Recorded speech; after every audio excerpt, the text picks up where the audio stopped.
Buchibabu talent గురించి ప్రత్యేకించి చెప్పాల్సిన పని లేదు. ఎందుకంటే ఉప్పెన సినిమాతోనే తాను ఏంటో ప్రూవ్ చేసుకున్నాడు. ఇప్పుడు ఈ సినిమాలో రామ్ చరణ్ నెక్స్ట్ లెవెల్లో చూపించబోతున్నాడు. రామ్ చరణ్ మాత్రం పెద్ద క్యారెక్టర్ లో దుమ్ము దులిపేశాడు. ఇంకా ఈ టీజర్ లో గమనిస్తే ఫస్ట్ షాట్ లోనే రామ్ చరణ్ సిక్సర్ కొట్టాడు. క్రికెట్ మైదానంలోకి గ్రాండ్ ఎంట్రీ అదిరిపోయింది. ఆఖర్లో హీరోయిజం ఫిలాసఫీ టచ్ వచ్చే డైలాగ్స్ నెక్స్ట్ లెవెల్ అనిపించింది.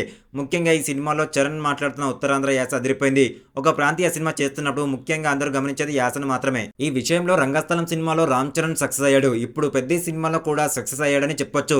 మొత్తానికి ఇదంతా చూస్తుంటే రంగస్థలం సినిమాలోని డైలాగ్ లాగా ఇదయ్యా మీ అసలు రూపం అని అనిపిస్తుంది. సుకుమార్ దర్శకత్వంలో వచ్చిన రంగస్థలం సినిమా గురించి ఎంత చెప్పినా తక్కువే అవుతుంది.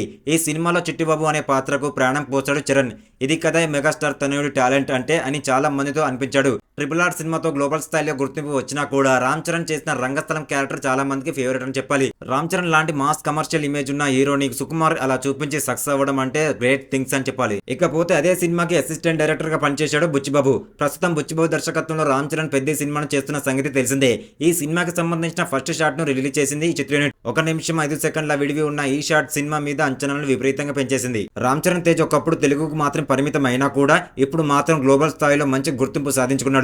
చిరుత సినిమాతోనే తెలుగు ఫిల్మ్ ఇండస్ట్రీకి ఎంట్రీ ఇచ్చిన చరణ్ మొదటి సినిమాతోనే తనకంటూ ఒక ప్రత్యేకమైన గుర్తింపును సాధించుకున్నాడు. ఆ తర్వాత SS రాజమౌళి దర్శకత్వం వహించిన మొగధైర్య సినిమాతో ఆల్ టైమ్ ఇండస్ట్రీ రికార్డును క్రియేట్ చేశాడు. ఈ సినిమా ఎంత పెద్ద హిట్ అయిందో ప్రత్యేకంగా చెప్పాల్సిన అవసరం లేదు. ఎందుకంటే కమర్షియల్ గా మంచి సక్సెస్ సాధించింది. వాస్తవానికి ఈ సినిమా ఈ రోజుల్లో వచ్చుంటే పర్ఫెక్ట్ పాన్ ఇండియా సినిమా అని చెప్పవచ్చు. మొగధైర్య సినిమా తర్వాత వచ్చిన ఆరెంజ్ సినిమా డిజాస్టర్ గా మిగిలింది. ఆ తర్వాత చరణ్ ఎన్ని సినిమాలు చేసినా కూడా అవి అంతంత మాత్రమే ఆడాయి. సురేందర్ రెడ్డి దర్శకత్వం వహించిన ధృవ సినిమాతో తనలో మంచి మేకవర్ ని చూపించాడు చరణ్. ఇలాంటి ఇంట్రెస్టింగ్ మూవీ అప్డేట్స్ మీకు కావాలి అనుకుంటే మన ఛానల్ ని ఒక లైక్ చేసి ఒక సబ్స్క్రైబ్ చేసుకోండి. Thank you.